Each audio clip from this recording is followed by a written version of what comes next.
안녕하세요, 신작가입니다. 중국은 개혁 개방 이후로 급격하게 경제 성장을 이룩했습니다.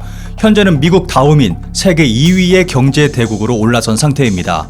이런 중국의 무서운 속도의 경제 성장은 전 세계에 영향을 주고 있습니다. 심지어는 중국이 미국을 넘어설 것이라는 주장을 하는 사람도 있습니다. 과연 중국의 성장은 언제까지 지속될 수 있을까요? 중국 경제 드디어 붕괴 직전. 시진핑이 이번이야말로 정말 그 방아쇠를 당긴다. 일본 경제학자 아사카 유타카는 중국의 경제 성장 이면을 들여다보면 성장이 아니라 붕괴로 가고 있다고 말하고 있습니다. 기사의 내용이 흥미로워서 소개하려고 합니다. 기사를 보신 후 여러분의 의견은 어떤지 들려주십시오.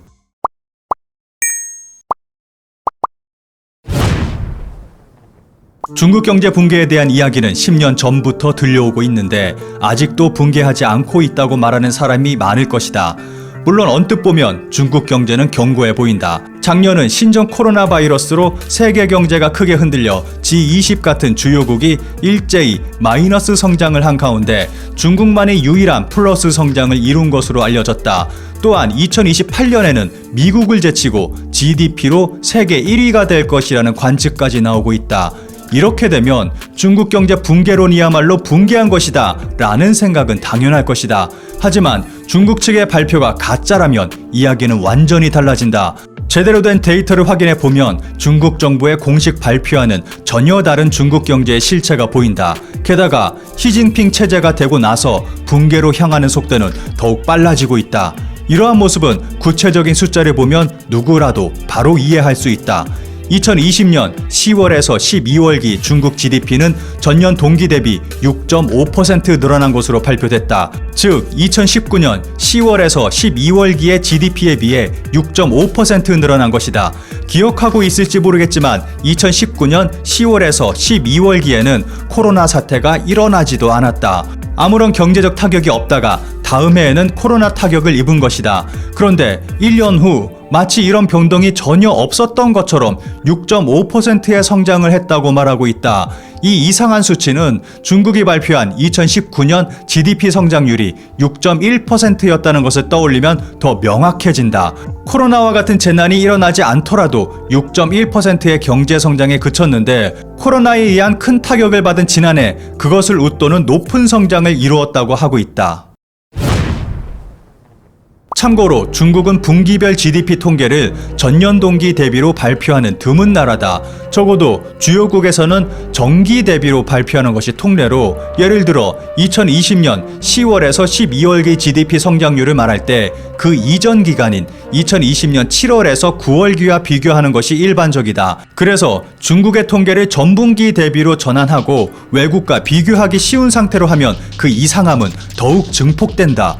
중국이 발표한 지난해 분기별 GDP 성장률은 전년 동기 대비 1월에서 3월기가 마이너스 6.8%, 4월에서 6월기는 플러스 3.2%, 7월에서 9월기 플러스 4.9%, 10월에서 12월기 플러스 6.5%다.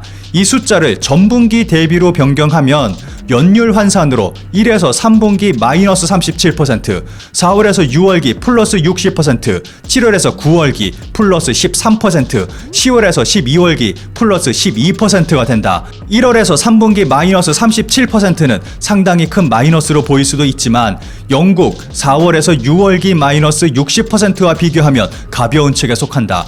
확실히 코로나 사태는 영국에 큰 타격을 줬다.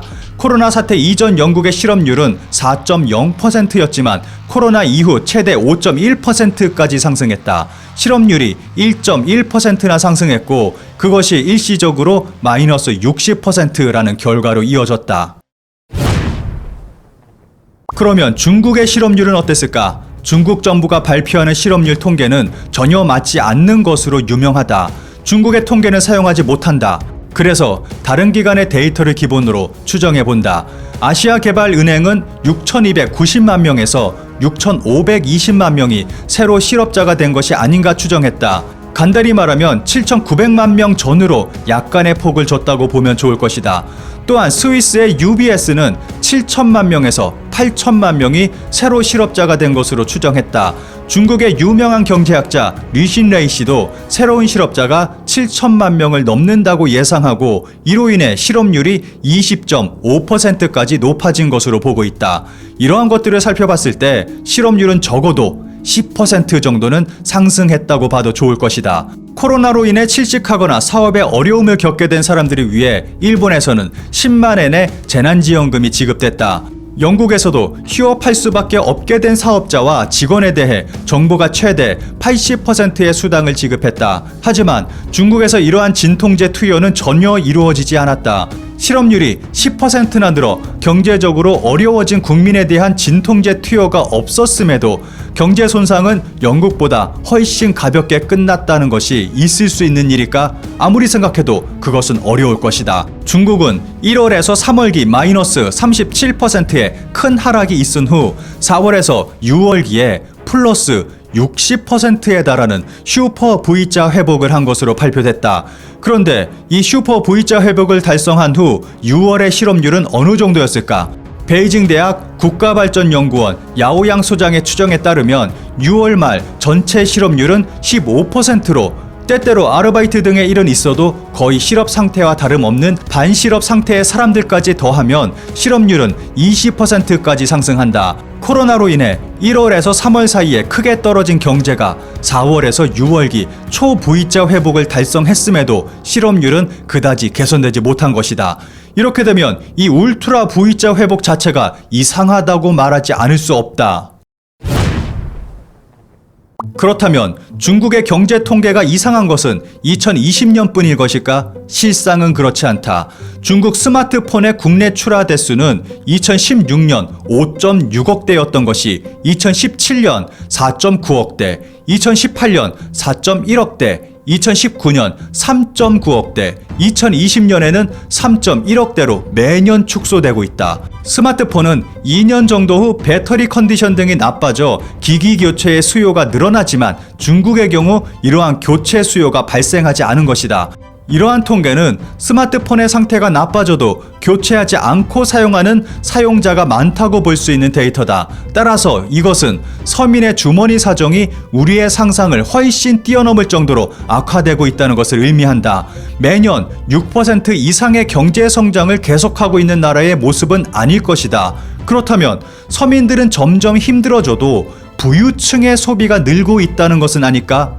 중국의 승용차 판매 대수 추이를 살펴보면 2017년 2376만 대였던 것이 2018년에는 2235만 대, 2019년 2070만 대, 2020년 1929만 대로 역시 해마다 지속적으로 하락하고 있다.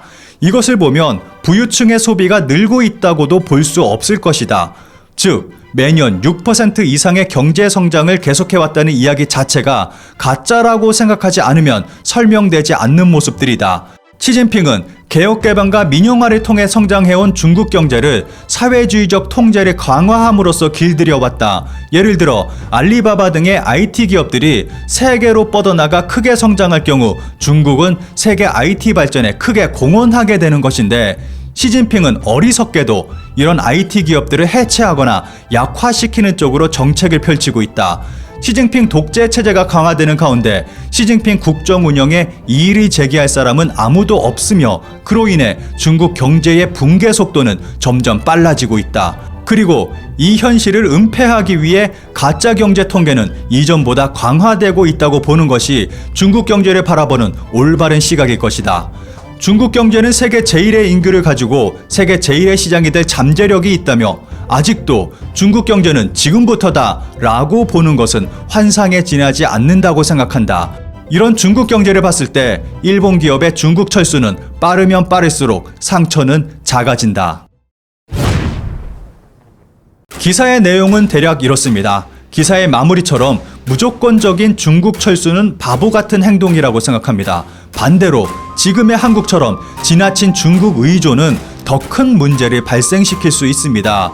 한국 문화를 손에 쥐고 흔드는 중국 자본, 강원도에 생겨날 차이나타운 등 여러 가지 문제를 안고 있는 지금 중국 경제를 바라보는 새로운 시각이 필요한 때라고 생각합니다.